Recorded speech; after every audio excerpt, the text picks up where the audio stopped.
చెల్లికి ఆస్తి ఇచ్చామని అడుగుతున్నా. 80 తర్వాతే షర్మిల గారు మ్యారేజ్ అయింది. మీరు రాజ్యాంగాన్ని మీరు అమలు చేస్తున్నారా అని అడుగుతున్నా. మీరు రాజ్యాంగాన్ని అమలు చేయరు.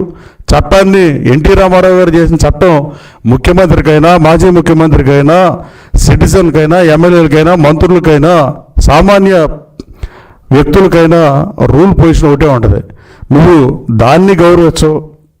అలాగే చట్టసభల్లో భాగమైన కౌన్సిల్ని పిలవమంటావు. మరి మీరు ఆ రోజున ఇదే అమరావతి కోసం నువ్వు 3 రాజధాని బిల్లు అసెంబ్లీలో ప్రవేశపెడితే సభానాయకుడికి ఇదే అమరావతిలో ప్రవేశపెట్టి ఆ రోజున కౌన్సిల్ని ఎందుకు రద్దు చేద్దాన్నావు జగన్మోహన్ రెడ్డి గారిని అడుగుతున్నా.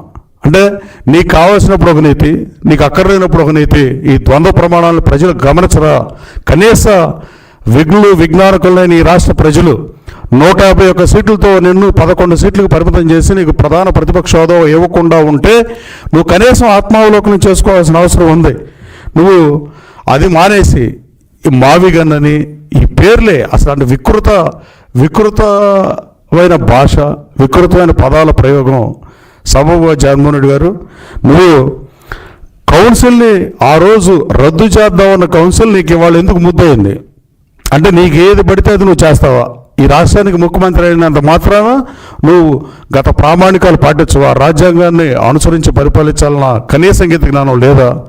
లేదు. సాంప్రదాయాలు ఎవరైతే మహానుభావులు, పెద్దలు, రాజకీయ నాయకులు కానీ మంచివాళ్ళు ఈ దేశంలో వాళ్ళు ప్రవేశపెట్టి పాటించాల్సిన అవసరం, ఆ విఘ్నత నీకు లేదు.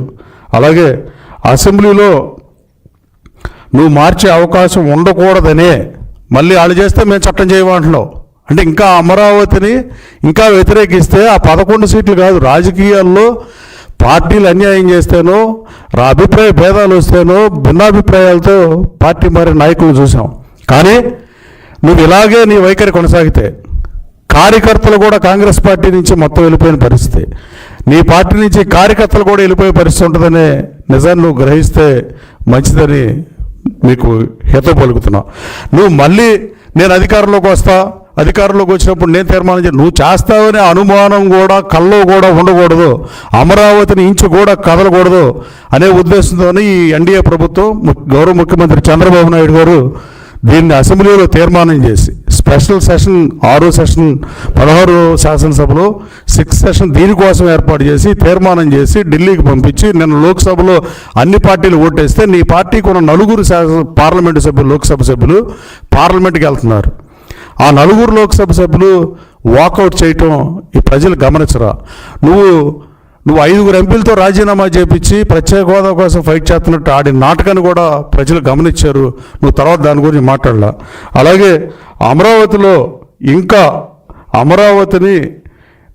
అమరావతి మార్చలేకపోతున్నావు. నేను 5 సంవత్సరాలు దీన్ని మార్చడమే ధ్యేయంగా పనిచేశా, కానీ ఇంచు కూడా మార్చలేకపోతున్నావు అనే బాధ, దుగ్ధ, మీలో అసహనం ప్రస్ఫుటంగా కనపడుతుంది ప్రెస్ మీట్లో చూస్తే. కానీ అమరావతిలో మార్చలేవనే బాధతోనే ఇన్బ్యాలెన్స్గా మాట్లాడుతున్నామని కూడా నేను భావిస్తున్నా. రాజ్యానికి ఒక సామెత ఉంటుంది. రాజ్యం గురించి రాచరికంలో చక్రవర్తులు కన్నా తర్వాత రాచరికం వస్తే రాజ్యం మీద రాజుకును మించిన రాజ్యభక్తుడు ఉండడు అనేది సామెత. కానీ మంత్రి అంటాడు నేను కూడా అంతే అంటాడు. కానీ యుద్ధం జరిగినాక ఒక రాజ్యాన్ని ఇంకో రాజు గెలుచుకున్నాక అక్కడ పరిస్థితులు కానీ ట్యాక్స్ కలెక్షన్ కానీ ఏమీ తెలియదు కాబట్టి అదే మంత్రులు కొనసాగించిన సందర్భాలు మనం చరిత్రలో చదివాం.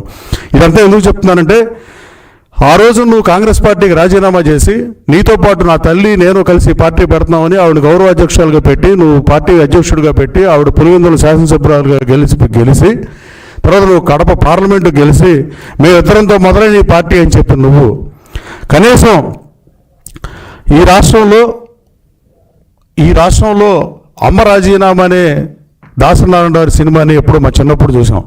అదే నీ తల్లితో నువ్వు రాజీనామా ప్లేనరీ మీటింగ్ జరుగుతుంటే 2-3 లక్షల మంది జనాన్ని సమీకరించిన మీటింగ్లో నీ తల్లితో రాజీనామా చేయించినప్పుడు ఆవిడ ఎంత బాధపడి ఉంటుంది అనేది కనీసం అది కూడా ఆలోచించలేకపోయావు. ఢిల్లీకి రాజైనా తల్లికి కొడుకైనా సాగుతా, కానీ నువ్వు ముఖ్యమంత్రి అయినాక నీకు తల్లి అన్న గౌరవం లేకపోవడం చాలా బాధ. మన భూమి మీదకి రావడానికి కారణం మన తల్లిదండ్రులే. ఎన్నో ఈక్వేషన్లు కలిస్తే కానీ మనం ఈ భూమి మీదకి రాలా. అలాంటి తల్లిని అవమానించావు. ఆవిడ అలాగే 3000 కిలోమీటర్లు నీ కోసం పాదయాత్ర చేసి నువ్వు 16 మాసాలు జైల్లో ఉన్నప్పుడు నీ పార్టీని నడిపి నీ తల్లికి చెల్లి 3000 కిలోమీటర్లు నడిస్తే ఆవిడని అన్ని నియోజకవర్గాల్లో తిప్పుకుని చాలామంది వైసీపీ నుంచి ఎమ్మెల్యేలకు ఎలక్ట్ అయిన కొడాలి నాని లాంటి వాళ్ళు కూడా చెబుతున్నారు. మరి ఆవిడ ఎందుకు నాని నువ్వు ఎందుకు ప్రచారానికి పిలిచావు షర్మిల గారిని అని అడుగుతున్నా. ఆవిడకి అన్యాయం చేసి ఆఖరికి 3000 కిలోమీటర్లు పాదయాత్ర చేసడానికి లెక్కలేదు. తల్లి రాజీనామా చేయించావు, వాళ్ళ ఆత్మక్షోభకు గురి చేసావు. నువ్వు ఇంట గెలిచి రచ్చగలవమనే తెలుగు సామెత, నువ్వు ఇంట్లోనే ఇలాంటి పరిస్థితులు ఉన్నప్పుడు అలాగే మీరు ఆలోచించాల్సింది, ఎవరన్నా పదవి ఇస్తే 2 లక్షల మంది ముందు ప్రమాణ స్వీకారం చేస్తాం, కానీ పదవి తీసేస్తే నాయన నీ దగ్గరే చూసాం మొట్టమొదటిసారిగా రాజ్యం మీద రాజభక్తుడు చెప్తా నేను డివేట్ అయ్యా.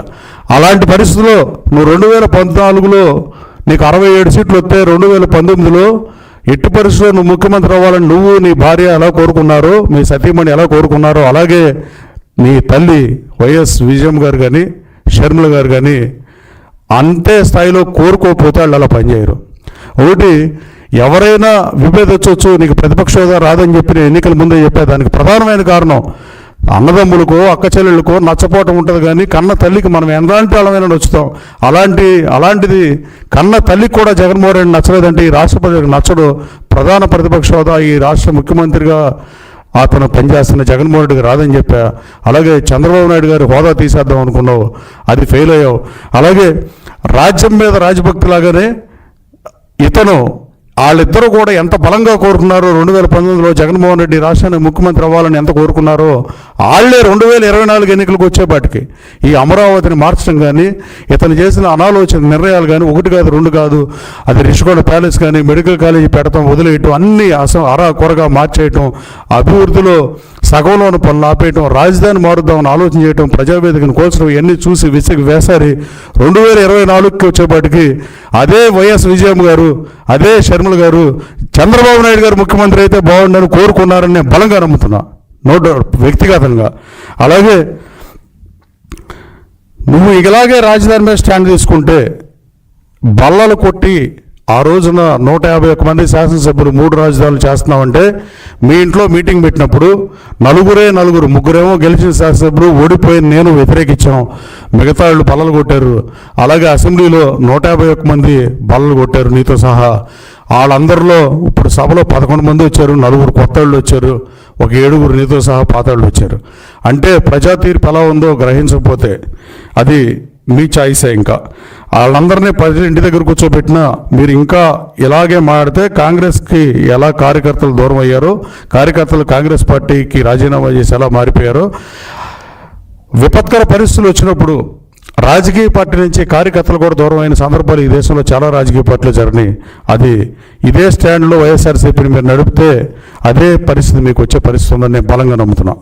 అలాగే నిద్రపోయే వాళ్ళని లేకపోవచ్చు, కానీ నిద్ర నటించే వాళ్ళని